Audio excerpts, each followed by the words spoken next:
For 19-year-old Lisa Stasi, the Christmas of 1984 was the worst she could remember. And that was really saying something, because even though Lisa was still very young, she had been through a lot. Born in the city of Huntsville, Alabama, whose 143,000 residents lived in the northernmost part of the state, best known as the Heart of Dixie, Lisa's father had died when she was just a child, and her brother would commit suicide. And so, after dropping out of high school at the age of 17, the beautiful teenager with the bright smile decided to leave Huntsville, her broken family, and her sad memories behind, and head for the metropolitan glamour and polish of Kansas City, Kansas, 670 miles to the northwest. But 2 years after that great escape, here she was, in the middle of a cold Midwest winter, in the middle of a collapsed marriage that had lasted only 1 year. In many ways, Lisa was worse off now than she'd been back in Alabama. She had no money, she had no job skills, and she had no home. But the one thing Lisa did have that made her happier than anything else in her life was her tiny 4-month-old daughter, Tiffany. Back when Lisa had arrived in Kansas City in 1983 and met her future husband, Carl, at a bar, she hadn't intended to get pregnant, but shortly after being introduced to the handsome 23-year-old sailor, the two of them had fallen in love, and the rest, as Lisa's mother would say, was history. Just 1 month after the young couple got married in August of 1984, little Tiffany Lynn was born on September 4th at a hospital on the Missouri side of Kansas City. But right after that, things started going downhill. By October, Carl was out of the Navy and out of work, and according to Lisa's friends and family, their marriage had turned violent. 2 months later, just a few days after Christmas, Carl would leave Lisa and Tiffany, and he would rejoin the military. With nowhere to go, Lisa and her baby moved into Hope House, which was a local shelter for homeless women. But just 1 month after that horrible Christmas, Lisa got the break she had been praying for. In the beginning of January 1985, the director of Hope House told Lisa that a local philanthropist had contacted the shelter saying that his newly founded charitable organization called Kansas City Outreach had heard about Lisa's plight and wanted to help her. Kansas City Outreach looked specifically for mothers with infants who needed housing and job training, and so Lisa was a perfect fit. Through their program, Lisa would be given her own furnished apartment and an $800 monthly allowance, along with some babysitting money. Lisa was thrilled. A few days after learning about this program and agreeing to be a part of it, Lisa had packed up all of her belongings and she had driven to her sister-in-law's house, where someone from the program was going to come and pick Lisa and her baby up and take them to their new apartment. As Lisa waited, she felt annoyed that her sister-in-law, Kathy, was not as excited about this opportunity as she was.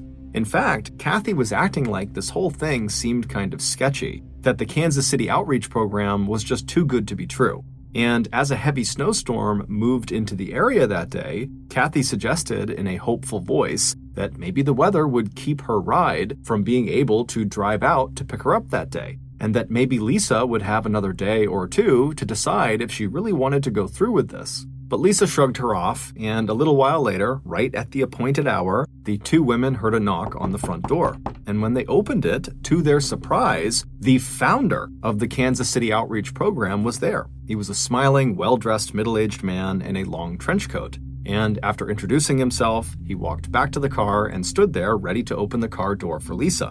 Lisa carefully wrapped her baby, Tiffany, in her warmest blanket and tucked her into the car seat that was sitting near the front door. Then Lisa said goodbye to her sister-in-law, and then she picked up the car seat and shielded Tiffany from the snow as she walked quickly down the front steps and out to the waiting car. She strapped her infant into the back seat, then Lisa slid into the front passenger seat, where she buckled up and then waved and smiled at Kathy as the car pulled away from the curb. Over the next several weeks, Lisa, who normally spoke with her mother all the time, stopped calling. Concerned, Lisa's mother contacted the Kansas City police, and the police asked her if, besides phone calls, had she had any other interactions with her daughter recently, and Lisa's mother would hesitate, but would say yes, she had. Not long after Lisa's calls had stopped, Lisa's mother had received a typewritten note from Lisa that had her daughter's signature written out at the bottom that claimed Lisa was doing just fine and that she didn't need anything, but there was just something odd about the way the note was written. It just didn't sound like Lisa at all. 8 years later, in 1993, a 48-year-old woman named Beverly Bonner stood looking around the prison library at the Western Missouri Correctional Center in Cameron, a little town of 8,500 residents located in the northwest corner of Missouri. When Beverly had gotten her advanced degrees in teaching and librarianship back in college, she had never expected to find herself in charge of a prison library, especially after spending more than a decade as an executive with the Mobil Oil Company back in the 1970s and 80s in Kansas City. But a lot had changed for Beverly over the last 20 years. She'd had 2 children and had gone through 1 divorce before marrying her current husband, who happened to be the prison doctor at the Western Missouri Correctional Center. Beverly was grateful that she'd been hired as the prison librarian, but as she looked around at the perfectly organized collection of books on the shelves, she wished that her job was a little more challenging and that her marriage to Dr. William, now in its 6th year, was a little bit more exciting. Except that recently, very recently, Beverly's life had gotten a little bit more interesting. As she heard the metal door into the library open, Beverly felt her pulse quicken. She knew it was her new library assistant, a prison inmate whose exemplary behavior and high level of education had qualified him for this plum assignment inside the library. And when she'd first been introduced to him several weeks ago, it turned out that, amazingly, she'd actually met him before, back in 1970, when he also had worked at Mobil Oil in Kansas City as a systems analyst. Back then, there had been some gossip surrounding the circumstances under which he had been fired from Mobil, but even in the short period of time that she'd spent with him there at the library, it had become clear to Beverly that whatever had happened at Mobil, just like the fraud charges that had landed him here in prison, could not have been his fault. As he walked toward her now, eyes twinkling and that boyish grin on his face, Beverly felt her face flush as his eyes traveled up and down her body. Then, when he reached her, he leaned in close and he told her how very, very good she looked. Beverly's affair with her library assistant had begun almost immediately after he had started working with her, and by the time his prison sentence was over 6 months later, Beverly's lover had promised her an exciting role in the new business he planned to build as soon as he was on the outside. Not only would this new business make both of them rich, but Beverly believed this would finally be a career that challenged her. And it came with lots of international travel, so Beverly was really excited. And so in 1994, a few months after her lover's release, Beverly divorced her second husband, Dr. William, and got a property settlement from him for $18,000. Then she sent her kids off to live with Dr. Bonner, and then she left Missouri and headed off to Olathe, Kansas, to join her prison lover and start this new and exotic life with him. But when Beverly's oldest child died a little over 1 year later in December of 1995, Beverly didn't show up for his funeral. In fact, it had been more than 12 months since anyone had seen Beverly in person. The only communication anyone in her family had had with her since she left for Olathe, Kansas, were a few typewritten letters she had sent that had her signature at the bottom. But no matter how many times the family read these letters to reassure themselves that everything was okay with Beverly, they couldn't help but think that the language she had chosen to use in these letters sounded totally weird. It just did not sound like her. 6 years later, on a cold night in late January 2000, 28-year-old Suzette Troughton was sitting inside her apartment in Monroe, Michigan, a town of 22,000 people located in the southeast corner of the Great Lakes state. She was doing what she did almost every night, talking on the phone with her mom, Carolyn, who also lived in Monroe. While they talked, Suzette petted Pika and Harry, the 2 tiny Pekingese dogs that were her constant companions. Outside her apartment window were the familiar streets of her hometown, the place where she had been born and where her parents had gone through a nasty divorce and where she had dropped out of high school in her junior year. But despite all that, Suzette actually liked living in Monroe. And overall, she liked her job as a nurse's aide, where she mostly took care of elderly and terminally ill patients. She was actually so good at her job that she wanted to get her degree in nursing, but money was tight. Just to pay for the few nursing prep courses she was taking right now, she had to pick up a part-time waitressing job at Bob's Big Boy restaurant. So, when Suzette had found this amazing job offer online 5 months ago in the fall of 1999, she could hardly believe her luck. A well-to-do businessman in Kansas City was looking for a healthcare worker to come with him and his elderly father on a round-the-world cruise on his yacht. In exchange for taking care of his dad, the man was offering to pay all living expenses plus an annual salary of $65,000, 3 times what Suzette made working her 2 jobs in Monroe. But ever since she had accepted this job offer, her mother and some of Suzette's closest friends had voiced real concerns, saying that the opportunity just seemed way too good to be true. And sure enough, on that cold night in January of 2000, that's what Suzette's mom was talking to her about on the phone. And per usual, Suzette told her mom to stop worrying. Suzette knew her future employer was totally legit. The previous October, she'd contacted him to get more details about the job, and he'd paid for her to fly down to Kansas City for a week just to meet him and discuss the job. He'd sent a limousine to pick her up at the airport, and he'd put her up in a nice motel for 5 days. He also showed her the mansion where he lived, and he showed her a furnished apartment in a section of Kansas City called Overlook Park, where she could live when they weren't off visiting Hawaii, the Far East, and Europe. And once it was time for Suzette to move from Monroe to Kansas City on February 11th, 2000, her employer had said he would be renting a small truck for her to drive so she could bring her 2 dogs and some of her belongings along with her. Because no matter how sweet the offer was, Suzette had stressed that she could never go anywhere without her Pika and Harry. A few minutes later, the phone conversation with her mother wrapped up, and Suzette said goodnight and that she would call again tomorrow. After hanging up the phone, Suzette turned to the computer in her small living room. A minute later, she was logged in to her favorite website, where she spent the majority of her free time. The name of this website was the International Council of Masters, and it was fully and completely devoted to people like Suzette who were deep into the world and alternate lifestyle of BDSM. BDSM is an umbrella term that refers to a spectrum of sexual behaviors and preferences that can be divvied up into the groups of bondage and discipline, domination and submission, and sadism and masochism. Suzette was very close with her mother, and always had been, but this aspect of her life was something she kept secret. Suzette had multiple online BDSM relationships, and during the last several years, she had moved from the world of BDSM sex online to BDSM sex in person. And in a strange twist of fate, it was actually through BDSM that she had met her future employer, the wealthy Kansas City businessman. This man, whose online username was the Slave Master, had first reached out to Suzette in one of her BDSM chat rooms, and it was there that he actually offered her the $65,000 a year sail around the world on a yacht dream job. And so Suzette had obviously been very interested and asked him for more information, and in response, he had paid for her to come to Kansas to learn more.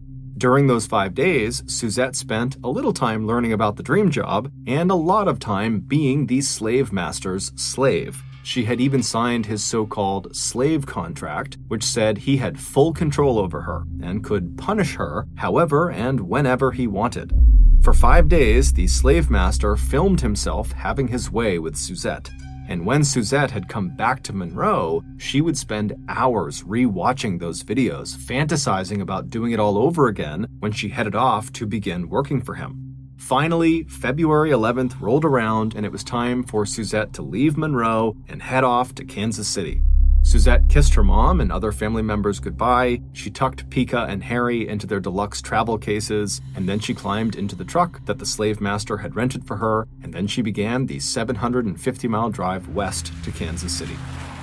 A few weeks later, on March 1st, from her motel room in Kansas City, Suzette sent a message on her computer to a fellow BDSM enthusiast to say that she and the slave master were finally leaving for their around-the-world yacht trip with her master's elderly father, and that she was really excited and that this experience was going to be a lot of fun. At 10:30 that morning, the slave master opened the door of Suzette's motel room and walked inside. He looked around, happy to see that Suzette had packed up the last of her things and was ready to go, but before they left, there was just one more thing he needed Suzette to do. He walked across the room and put the blank pieces of paper he had been holding down on a table, and then he gestured for Suzette to come over. He told her to sign her name at the bottom of each page. This way, he said, she'd be reminded to write some letters to her family once they were out at sea. He said he could even help her type some of the letters up since he'd be bringing along his typewriter. Suzette, who was a terrible speller and who preferred messaging on the computer over letter writing, thought this was a good idea. And after she'd signed her name to each page, she turned her attention to making sure that her dogs had finished their food and that they were snuggled down inside of their carrying case. A few minutes later, Suzette was in the car with the slave master on their way to pick up his father. But as they drove, the slave master suddenly turned to her and said, "Before we get my dad, I want to take you somewhere."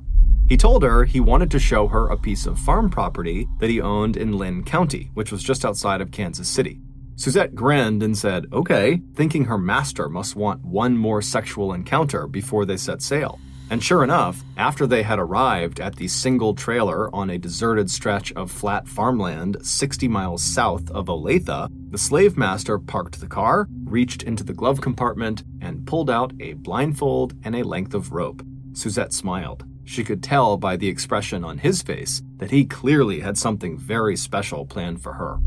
A few hours later, the slave master was back in his car, except this time he was alone, minus Suzette's 2 dogs who were whining in the back seat. The slave master wiped some sweat from his brow, then he fired up the car engine, pulled out of the dirt lot onto the road. A few weeks later, Suzette's mother, Carolyn, would receive a typewritten letter in the mail from her daughter. And in this letter, her daughter would tell her how great the cruise was going so far. And at the bottom of the letter was her daughter's signature. But just like Lisa Stassi's family and Beverly Bonner's family, Carolyn and the rest of Suzette's family thought this letter just didn't seem right. It didn't sound like Suzette. But what made Suzette's family especially skeptical of this letter was that one of her dog's names had been badly misspelled. Not just a typo, but a full-blown misspelling. Suzette adored her dogs like they were her children, and she would never have spelled the dog's name that way. And so the combination of this egregious spelling error combined with the overall alien feel of the letter convinced Suzette's family that Suzette simply could not have been the letter's author. But the implications of this were not clear. Did this mean Suzette was in trouble? Was this letter just a prank? They didn't know. But they had no way of actually getting in touch with Suzette because she was out on this yacht, so there was no phone number for her. So with nothing else to do, the family just kind of began digging into Suzette's life to see if there was anything they could find. And her family quickly discovered that Suzette was a part of this BDSM community, but more importantly, they discovered that the Kansas City businessman who had offered Suzette this dream job was also a member of the BDSM community, and his username was the Slave Master. And when the family began reaching out to people in this community that had heard of the Slave Master, no one had nice things to say about him.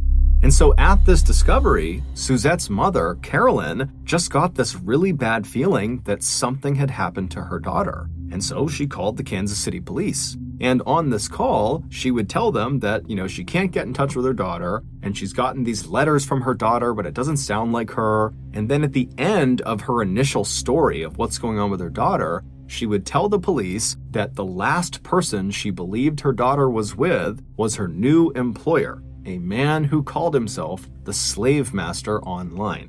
Now, at first, the police, as they're listening to Carolyn, they were a little bit dismissive of her story because it sounded like her adult daughter had chosen to go do something and she was sending letters, so she was in touch. So what was the big deal? But when they heard Carolyn mention the Slave Master part of the story, everything changed because the police knew exactly who the Slave Master was.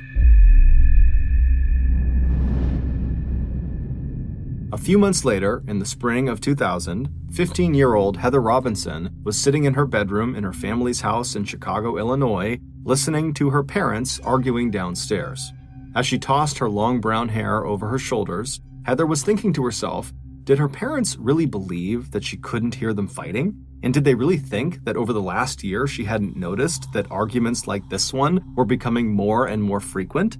It actually wasn't even the arguing that bothered Heather the most. It was the fact that her parents tried to act like these fights weren't even happening, like everything was just fine, and this totally annoyed and stressed Heather out. But the truth was, at the age of 15, everything bothered Heather, including the fact that she was an only child, and she didn't have any siblings to talk with about her parents going through this rough patch and about how way overprotective her parents were. They had rules for everything, like not allowing her to take phone calls after 9 p.m. or telling her it was time to get off the family computer when she was mid-conversation with her friends. And with her 16th birthday and driver's license coming up that fall, she was sure they'd be making up even more rules for her.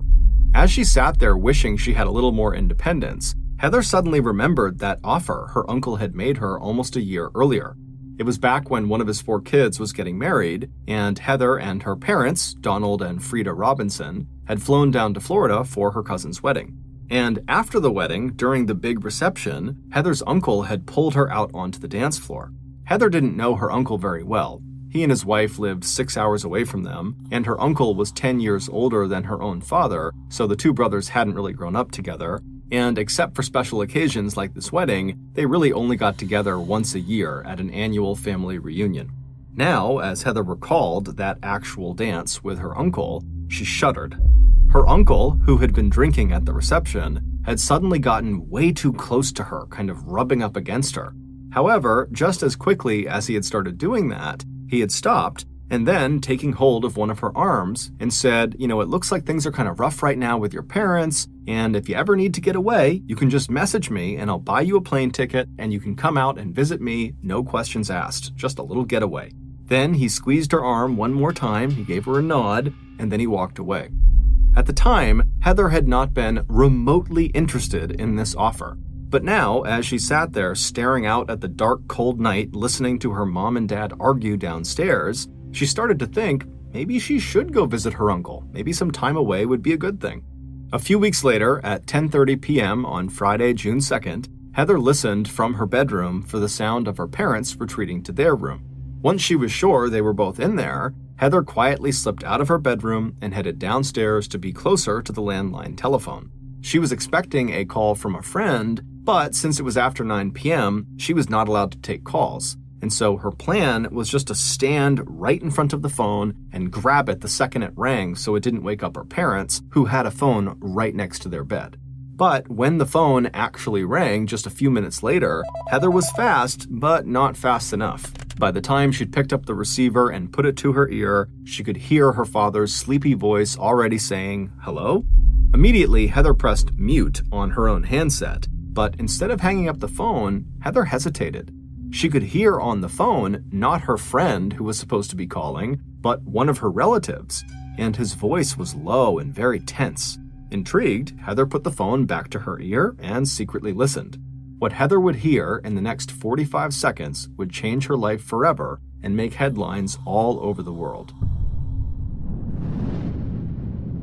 A few months earlier, when Suzette's mother, Carolyn, had called the Kansas City police and told them about how her daughter might be in trouble and that the last person she thought she had been with was this slave master person, the police instantly knew the man she was talking about because they were already investigating him. Several women in the BDSM community had come forward with complaints against this man. Most of the women had said they had met up with the slave master in person and he had assaulted them or stolen from them. So the police were confident that this slave master guy was a really bad guy. And so when Carolyn said her daughter, Suzette, had been with him last, and now no one could get in touch with Suzette and didn't know where she was, this sent up huge red flags for the police. But what pushed their suspicions over the edge was when, a couple of days later, Carolyn got a call from Olathe, Kansas Animal Control saying they had just found her daughter's beloved Pekingese dogs alive but abandoned in a trailer park. Carolyn knew her daughter would never abandon those dogs willingly, and so she called the Kansas City police back to tell them. When the police heard about the dogs, not only that Suzette was not with them, which was highly unusual according to her mother, but that the dogs were found in the same trailer park where they knew the slave master lived, they knew this could not be a coincidence. And so, on the morning of Friday, June 2nd, just 12 hours before 15-year-old Heather Robinson overheard that fateful phone conversation, the police in Kansas descended on the trailer park where the slave master lived. Federal, state, and local law enforcement would search not only the slave master's house, but also his 17-acre piece of farmland 60 miles to the south and several storage units he had rented in Raymore, Missouri, 30 miles to the west. In his house, investigators would quickly find Suzette's ID cards, as well as some blank stationery with her signatures written out at the bottom. They also found a receipt from 1985 for a motel room rented in Kansas City to a 19-year-old woman named Lisa Stassi. But these discoveries were nothing compared to what was found next. On the slave master's farmland were 3 85-gallon oil drums hidden next to the single shabby trailer. Inside of these drums, investigators found the bodies of 2 women who had died of puncture wounds to their skull, likely caused by a hammer. One of the bodies belonged to a 21-year-old Polish immigrant from Indiana who had been one of the slave master's slaves. The other was 28-year-old Suzette Troughton. She was found wearing a blindfold and had a piece of rope tied around her neck. Out at the slave master's storage facility in Raymore, Missouri, investigators found that one of the units had been rented back in 1994 under the name of former prison librarian Beverly Bonner. Inside that unit, they found 3 storage containers. One of them had Beverly Bonner's body inside of it, and the others held 2 more victims the slave master had recruited for sex, a 45-year-old mother and her 15-year-old disabled daughter who had been confined to a wheelchair. That night, at around 10:30 p.m., just hours before the public would find out the identity of the slave master, 15-year-old Heather Robinson picked up the phone and heard her father give a sleepy hello to whoever had called. Heather quickly muted her handset, but decided to secretly listen to her father's conversation. The low, tense voice of the person on the other line belonged to the son-in-law of her father's older brother, John Robinson. John was the uncle that Heather had danced with just a few months earlier at the wedding, who had been somewhat inappropriate with her and then kind of abruptly offered to fly her out to visit with him anytime she wanted. In a hushed and terrified voice, the son-in-law delivered the news that would start appearing in the newspapers and on the TV the next day. John had just been arrested for murder. Heather was so shocked by what she had just heard that she didn't really hear anything else the son-in-law said. However, before the son-in-law hung up, Heather remembered him saying that John was connected to several women, one of which was a woman named Lisa Stassi. Heather eventually hung up the phone, and then she took a deep breath, and she walked up the stairs and then walked down the hallway to her parents' bedroom, and when she pushed open the door, she saw her normally stoic father sobbing into his hands. Next to him, her mother was staring straight ahead with a shocked and frozen look on her ashen face. Heather had 2 questions. Is it really true that Uncle John killed someone? And who is Lisa Stassi? It would turn out Heather's uncle, John Robinson, was the slave master, which meant Heather's uncle was a serial killer. But this revelation was not the most shocking thing that Heather would learn that night. The most shocking thing had to do with Lisa Stassi. 15 years earlier, back in January of 1985, Heather's uncle, John, was the man who had driven through the snowstorm to pick up 19-year-old Lisa Stassi and her baby to take them to their new apartment that his program was going to pay for. But instead of bringing her to this new apartment, John brought Lisa and her baby to the Roadway Inn Motel in Overlook Park, Kansas City, and once there, he somehow convinced Lisa, like he would do with all of his other victims, to sign a blank piece of stationery. This would allow him to write letters to the victims' families as if they were letters written by the victim, because their signature was at the bottom. He hoped this tactic would keep the police off of his back. After Lisa had signed these papers, John killed her. As for Lisa's baby, John simply executed his plan. For years, John's brother, Donald, and his wife, Frida, who were Heather's parents, had been trying to adopt a child, but they had been unsuccessful. And so during this very stressful time, John had told them that in the course of his work as a philanthropist, he would sometimes get leads on babies who were up for adoption, and if he ever found a baby in need of a home, he would let them know. And now that John had just killed Lisa, her baby suddenly needed a home. So he called his brother and gave him the good news. And Donald, feeling incredibly lucky and grateful and believing the whole process had been totally legal, happily agreed to take this baby, and he agreed to pay John the $5,500 for the adoption paperwork. This paperwork was of course forged by John. And after that, Donald and his wife rushed to Kansas City where they met their beautiful little 4-month-old baby girl. They would name her Heather. Before returning with baby Heather to her new home in Chicago, John insisted that they all pose for a family picture. In this picture, which would hang in Heather's house for the next 15 years, Uncle John is seen sitting in the front row bouncing on his knee his new 4-month-old niece, whose mother he had literally just murdered. A few days after being told the horrific truth about who she was, DNA and fingerprints would confirm it was all true. Heather really was Lisa Stassi's daughter. But tragically, even though John would confess to murdering Lisa, he would refuse to disclose how he actually killed her or where he dumped her remains. In the story that investigators would piece together, John Robinson was a con man, and in 1985, his cons became deadly. That year, he created the fake charity he called the Kansas City Outreach Program that claimed to help young mothers and their infants get back on their feet, but in reality, John had just created this phony charity to lure a young mother to him so he could kill her and profit off of her baby. This is exactly what he did to Lisa. After handing Lisa's baby, Heather, over to his brother, Donald, John then convinced Donald to pay him the $5,500 for the forged adoption paperwork. Investigators don't know for sure if John killed any more victims after Lisa up until the early 1990s, but he is a strong suspect in at least 2 missing women cases from that time frame. In 1994, John would land in jail in Missouri for fraud, and while in jail, he would meet and seduce Beverly Bonner. Once he got out of jail, he convinced Beverly to divorce her husband and come out to Kansas City to be with him, and when she did this, he killed her and collected that $18,000 settlement check she received from her divorce. After killing Beverly, John discovered the internet. Specifically, he discovered how easy it was to lure people to him using the BDSM community that lived on the internet. And so he remade himself as the slave master online and began brutalizing and killing people at a much more rapid pace.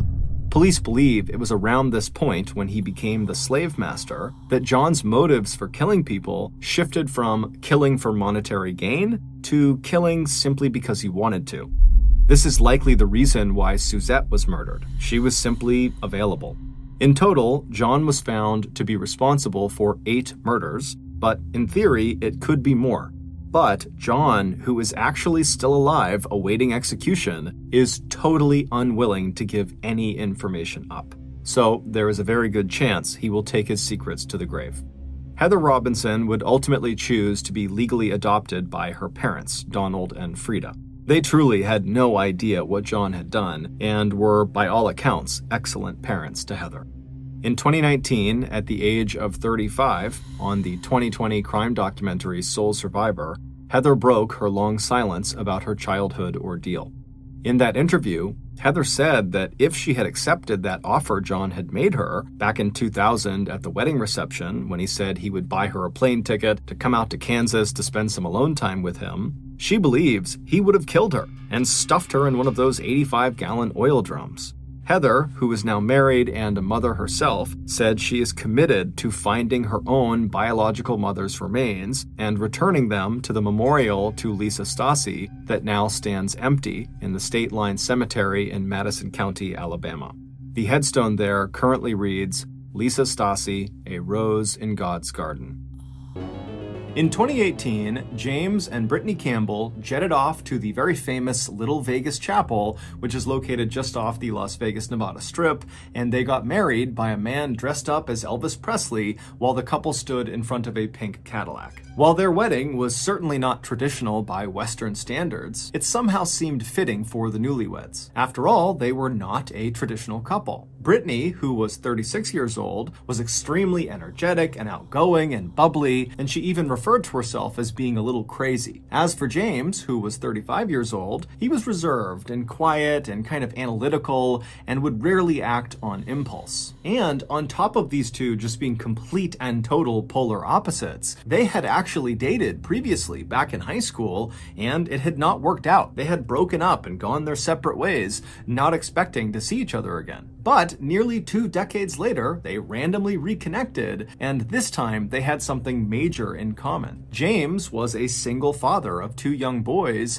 and he was desperately looking for a partner to not only share his life with, but someone who would come in and help him raise his kids. As for Brittany, she too was single, and she really wanted to be a mother. And so the timing of their reunion was perfect. A year after the wedding, James, who was serving in the US Navy, was given orders to spend a couple of years working out of a naval base in Hawaii. So the family of 4, along with their little cat named Mr. Franklin, packed up all of their things and left the mainland of the United States, and they landed in Honolulu, which is the capital of Hawaii. The family would move into a modest 2-story home located just a couple of minutes drive away from the airport. The house was located at the end of a cul-de-sac in this very quiet and safe neighborhood that really didn't look like the type of neighborhood you would expect to see on a beautiful Hawaiian island. It really just kind of looked like typical American suburbs with all these cookie-cutter 2-story houses right up next to each other on either sides of the road,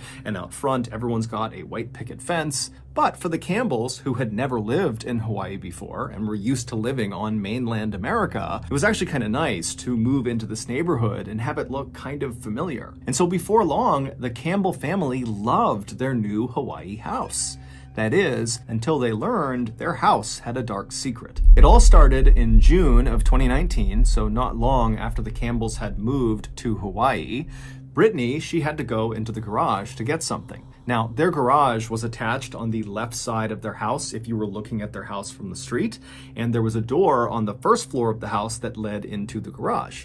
And so Brittany, she walked across the first floor, she opened that door in the house, she went into the garage, she flipped on the light switch, and what she saw all over the garage made no sense to her. They still had a bunch of moving boxes that they had not unpacked since they'd only been in Hawaii for a matter of weeks. And so all these unopened boxes, they had just kind of stacked up inside of the garage. But when Brittany had turned the lights on and looked into the garage, she saw nearly all of those boxes had been toppled over, and lots of the contents inside of these boxes had spilled out onto the ground. But even more bizarrely, it looked like it wasn't totally haphazard. It looked like someone had intentionally kind of sifted through the boxes and taken out random objects and put them into strange piles that didn't make any sense. The objects were not alike. Or they had taken the objects and kind of stood them up in these strange arrangements, almost like they were being laid out for a garage sale. And so Brittany immediately just turns around and she leaves the garage, she goes to the other side of the house and she gets her husband,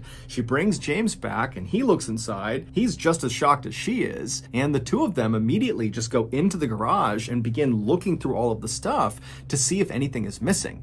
Now, it was pretty difficult to tell if something had been stolen, but they did have some valuable stuff that was in those boxes that had been pulled out and was lying on the ground, and that wasn't missing. And so that was a pretty good indication to James and Brittany that this wasn't a robbery. And so the only other thing they could think of would be that their 2 young sons must have come in here and been goofing around and pulled the boxes over, and so this is their doing. But when the parents confronted the 2 young sons, they said they didn't do it. Brittany believed them, but James didn't necessarily. He thought they could be lying about it, and if they were telling the truth, then, maybe one of their pets had gotten into the garage and caused all this chaos. They had purchased a dog when they got to Hawaii, so they had a cat and a dog. And so James was just being very dismissive of this whole garage incident and not taking seriously the fact that Brittany was really spooked by this. But regardless of how the family members felt about the garage incident, they all just kind of moved on because there really wasn't anything to do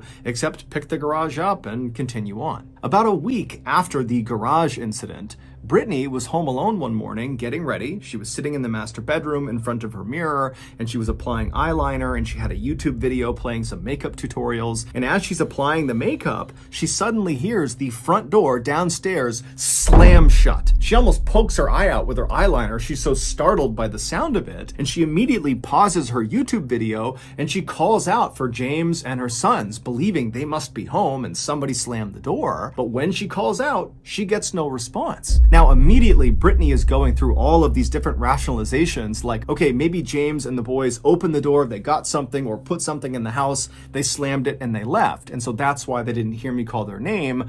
But she couldn't help but feel like something was wrong. She's also thinking about the garage incident, which really never left her. She pretended like she had moved on, but really she hadn't. And so she stands up and she begins walking towards the open door that led out into the hallway.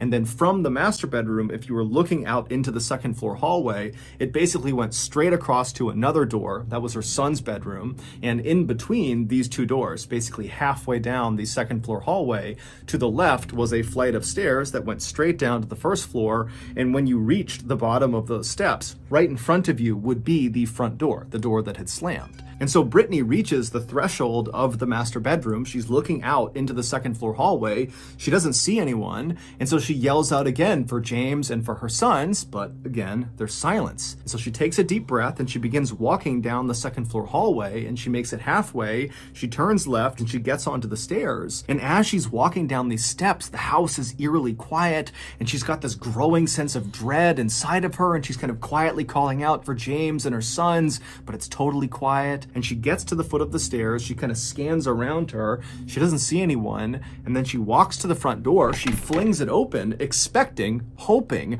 to see James's car in the driveway, or just see some indication that her husband or her sons had been there or were there. But when she opened that door, James's car was not there. There was no sign of anybody in the area. It was just her. And so with her heart racing, she shut the door, she locked it, and then she walked all around the first floor, checking every window, checking every door, making sure everything was locked. She went upstairs, she did the same thing, checking every room, every closet. There was no one in the house with her. She was sure of it. And so she went back to her room thinking to herself, what do I make of that? How do I reconcile the fact that I clearly heard the front door slam, but no one's here? And so Brittany would eventually leave the house and go about her day. And then that evening, she would come back home and her husband and her sons would be there.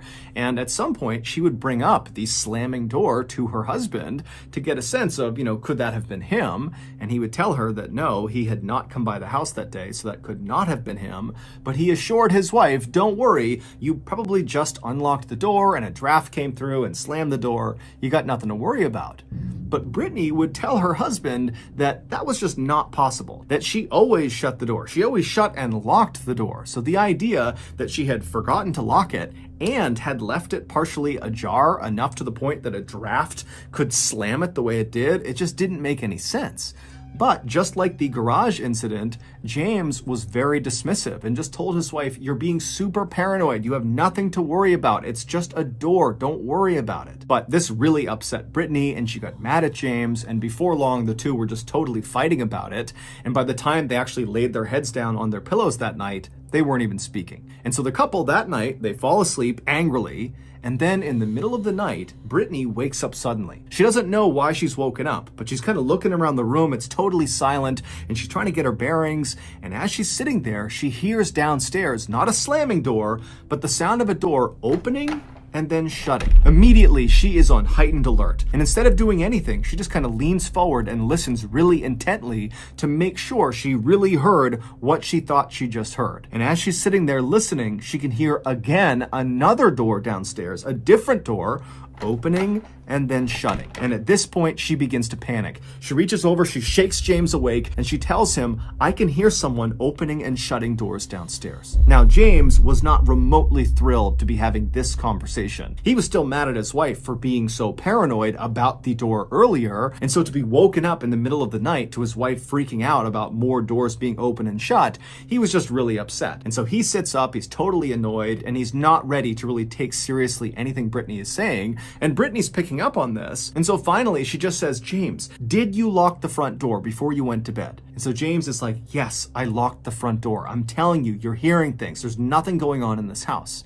But Brittany was not convinced, and she says, you know what? You can think nothing's going on, but I'm going downstairs to make sure no one is in this house. And so Brittany would get out of her bed, she'd walk over to the open door that led into the second floor hallway, and as soon as she looked out, she didn't see anything, she didn't hear anything, and so very slowly she began walking down the second floor hallway until she reached the top of the stairs. And at that point, she turned and looked downstairs into the pitch black first floor. She was terrified, but she knew she had to go down there to make sure her family was safe. And so down the stairs she went, and when she got to the bottom of the stairs, she saw right away the front door was unlocked. Brittany's thinking, why would my husband tell me he locked the door if it's not locked? And so then Brittany's thinking, okay, my sons must have gotten out of bed and they must have unlocked the door. That's what I'm hearing. I'm hearing these doors opening and shutting because my sons are down here somewhere and they're the ones causing all this noise. And so Brittany kind of felt relieved for a second because this seemed like what must be going on. But after locking the front door and then searching the whole first floor, she didn't find her sons.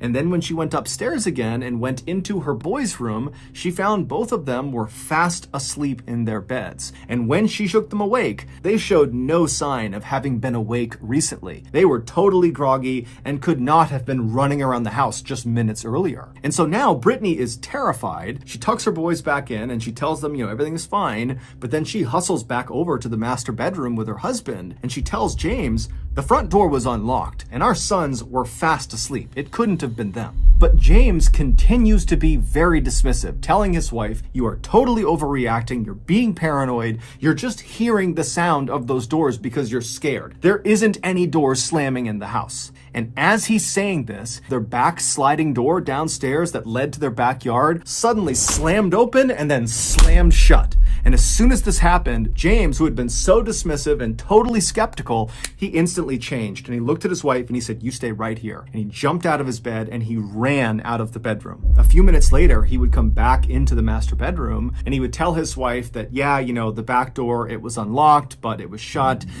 I'm sure you just forgot to lock it. And the same draft that is opening and shutting doors, probably opened and shut the back door too. So we got nothing to worry about. The house is locked right now. Let's just get in bed and go to sleep. And at this, Brittany is incredulous. And she says to her husband, you gotta be kidding me. There is something weird happening in our house. Doors are opening and shutting. We had that thing with the garage. You can't act like nothing is happening. And this, in turn, turned into a big fight. And so before long, the parents weren't even talking about who opened and shut the doors downstairs. They were just fighting with each other. And then eventually, they were just so tired that they gave up and they both went to sleep. For the next few weeks, nothing happened inside of the house. Brittany, though, continued to obsess over who or what had been causing those doors to open and shut, and then also, what happened in the garage, what caused all that stuff to fall out and wind up in these strange arrangements. Meanwhile, James continued to be unbelievably dismissive and did not want to talk about the potential for something strange happening in their house.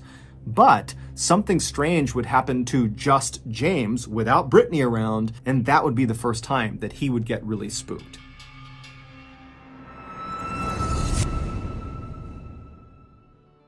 Today's video is sponsored by NordVPN. Now, I know what you're thinking. This is probably just another ad for cheap cigarettes for my pet dolphin. But no, it's not. Don't worry. This ad is for all my good, honest, hardworking people that just want to kick back and relax and purchase a high-quality rabid turtle to send to the like button without being interrupted by disgusting pesky pop-up ads. If you're living this pop-up nightmare right now, then today is your lucky day because NordVPN exists. A VPN, or virtual private network, is a service that keeps you safe when you browse the internet, and NordVPN is the brand name in the VPN space. Not only will NordVPN ensure that all your data remains behind their wall of next-generation encryption, but also, most importantly, through their latest feature, Threat Protection, they will automatically block all those disgusting pop-up ads that have been destroying your opportunity to buy a quality rab turret. NordVPN's Threat Protection will also protect you from malicious sites, trackers, and downloads. So, you can either go waste your money on any of the hundreds of so-called deals out there for cheap dolphin cigarettes, as if that exists, or you can be a big dog, sign up for NordVPN, and buy an infinite number of quality rab turrets without interruption. Talk about a no-brainer. Currently, the best deal for NordVPN is through my YouTube offer. Right now, NordVPN is offering viewers an exclusive 2-year plan at a huge discount, plus an additional month free when you go to nordvpn.com/MrBallen. And it's risk-free with Nord's 30-day money-back guarantee. Again, that's nordvpn.com/MrBallen, or click the link in the description below. Okay, back to the story.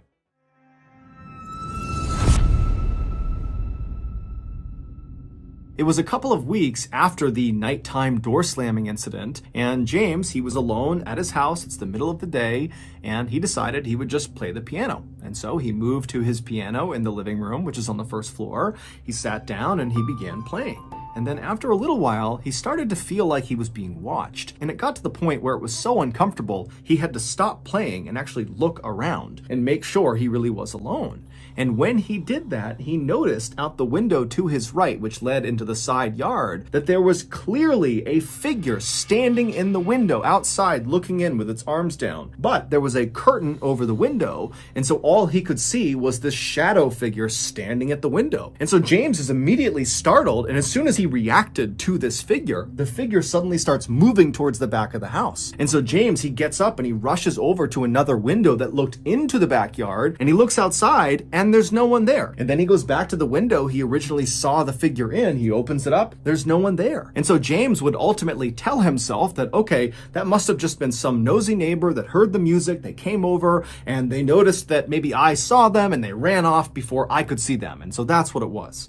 But deep down, what he saw in the window really shook him up. However, it would be the blanket incident that would finally push James to go from being dismissive and skeptical to admitting to his wife, we got a problem. It was not long after James spotted that dark figure outside of the window when he and his wife and his 2 kids decided they would head out to a movie theater to catch a movie. And so as they're getting ready to go, Brittany would say that she wanted to bring along a particular blanket that the whole family loved to use when they were sitting on the couch. She was going to bring that blanket with her to the movie theater to kind of cuddle up under for the movie. And so she would make her way into the living room and she would see the blanket was missing. It was not on the couch where it normally was. And so she would ask her husband and her sons if they had any idea where it was, and they would say, no, we haven't touched it. She would look all over the place, under the couch, in the living room. She went upstairs.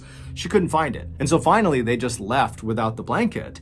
But when they came back that evening, there on the couch, folded up neatly, was this blanket. Everybody knew that blanket had not been there when they left. So how did it get there? For the next few weeks, the parents did their best to put on a brave face and tell their kids that everything was okay, but the parents and the kids were all terrified to be in that house. And that's because at night, the doors continued to open and shut. Their dog periodically would just start barking in the middle of the night for no apparent reason, and they would all get this awful sense that they were being watched all the time in their house. And so finally, by September of that year, the parents decided, we just have to get out of this house. We cannot be here. We need to take a break. And so they packed up their stuff and they flew to mainland America, where they stayed with some family for a week. On September 20th, they hopped back on a plane and they flew back to Honolulu. And as they're driving from the airport to their house, Brittany and James were just kind of secretly hoping that, whatever weirdness was happening in their house would just magically stop once they returned. But as soon as James turned onto their street and they could see their house, they knew that was not going to be the case. Because as they began driving up their road, they could see James's very nice road bike was laying on their driveway. And so Brittany, she turned to her husband, and even though she knew the answer, she said, James, were you riding your bike before we left? And James, who doesn't even look at his wife, just shakes his head. No, he wasn't. And so James drives all the way down the road. He turns into their driveway, which is lined up right with the front of the garage door. And after James parks the car, he hits the garage door opener button. And so as James is sitting in the driver's seat, Brittany's right next to him, the kids are in back. They're watching as this door is raising right in front of them. And as soon as they can see into the garage, they see everything in their garage has just been completely trashed. Things are not just dumped out, but things have been ripped apart and shredded as if a wild animal had been let loose inside of the garage. James immediately said to his wife, "We've been robbed," and then he hopped out of the car and then turned and told his kids, "You stay in the car, do not get out." And James, he went over to the side of the house and got a sledgehammer for protection and made his way to the front door. Meanwhile, Brittany would be on the phone with 911 to report that someone had broken into their house. A few minutes later, James was inside of his house and he saw the entirety of his house was just like the garage. It had been completely ripped to shreds. But amidst the chaos were those kind of strange piles of random objects, much like they had seen in that first garage incident where the things inside of the boxes had been stacked in kind of strange piles and arrangements. And so James is looking around his first floor and he's seeing stacks of coasters and books and electronics. But what really got James's attention was that on various surfaces, there were these medical vials of drugs or chemicals that were placed all over the place. And he knew that was not his family's. Someone had brought those vials into this house. James would make his way up the stairs to the second floor landing, and right away he could tell, the upstairs had all the hallmarks of being destroyed as much as the first floor.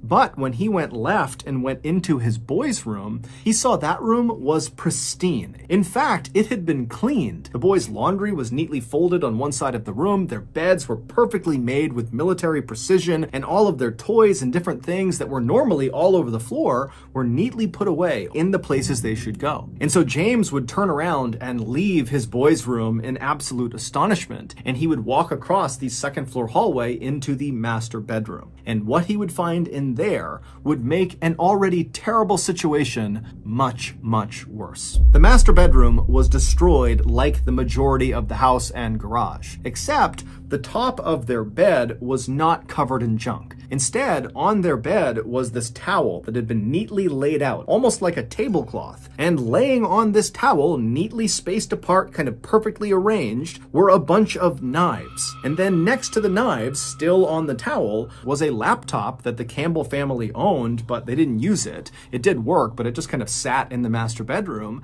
And this laptop was sitting on this towel, and it was open, but the screen had turned off. And so by this point, Brittany had come upstairs. And so Brittany and James, they walk over in horror to this layout on their bed, and they click the keys on the keyboard of their laptop, and it illuminates the screen and shows whatever was being worked on last. And it's this long, long Word document that neither of them made. They scrolled to the top of this document, and the document was titled The Omnivore Trials, and then below that it said, A Rehabilitation for Rat-like People. And then below that, the entire document was kind of like a diary. It was a whole bunch of observations about so-called specimens, and these specimens were very clearly the Campbell family. And these observations made about the Campbell family were very intimate. In fact, the only way to garner these observations were if you were watching the Campbell family right up close, almost on an hourly basis for days, weeks, months at a time. These observations ranged from what time the Campbell family liked to watch TV to what James and Brittany talked about behind closed doors in their bedroom, including their struggle to have a child, something they were not talking about to their family. But in this document, the author of the Omnivore Trials would talk about how the creature, which was referencing Brittany, needed to stop trying to have another baby and instead focus on the children she already had. Toward the end of this really lengthy document, the author of the Omnivore Trials came to a shocking conclusion that in order to rehabilitate these rat-like people, the Campbells, the author would have to perform several surgeries on the specimens.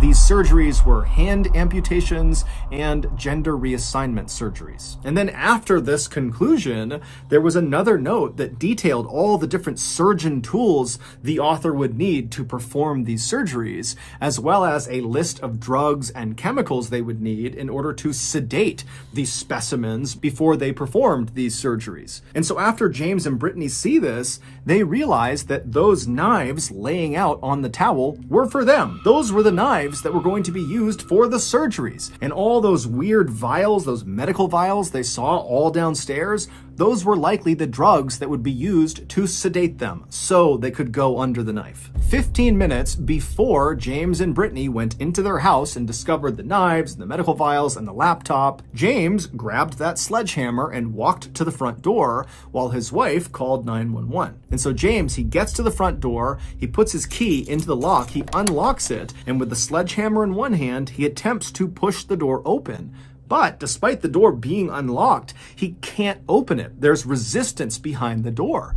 And so James kind of gets down and he presses as hard as he can into the door with his shoulder until finally it opens up just a crack and James can see into the house. And so James, as he's pressing the door barely open, he's staring into this crack, trying to make out what's going on inside of his house. And then suddenly a set of eyes meet his from behind the door. And before James can do anything, this man that is standing inside of his house says to James, "This is not your house," and then proceeds to push the door shut on James. James, in an adrenaline-fueled fury, smashed the door open, grabbed this guy, and yanked him out of the house and threw him onto the front yard. And then James, with his sledgehammer, would stand in front of this guy between him and his kids and his wife, and he would say, "If you go anywhere, I'm going to have to attack you with this." But the intruder, this guy, whose name was Ezekiel Zayas, he was a 23-year-old young man, he would just stand on the Campbell's property, staring directly at James, unblinking. And then, a couple of minutes later, the police would show up, and Ezekiel would not put up any fight. He would be arrested, and he would be taken away. It was after he was gone that James and his wife would actually go into their house,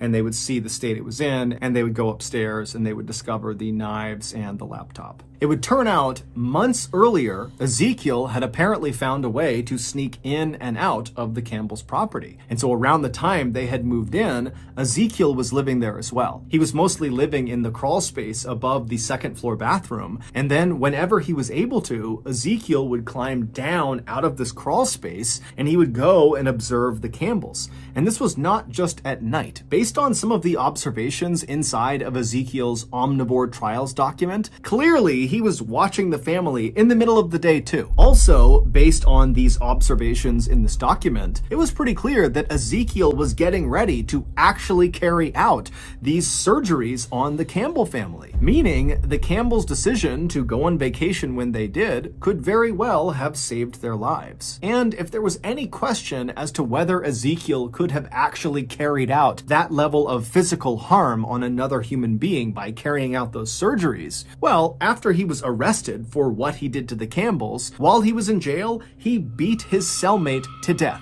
Allegedly, although a guard literally walked in and saw Ezekiel punching and kicking and beating this guy, and then he died.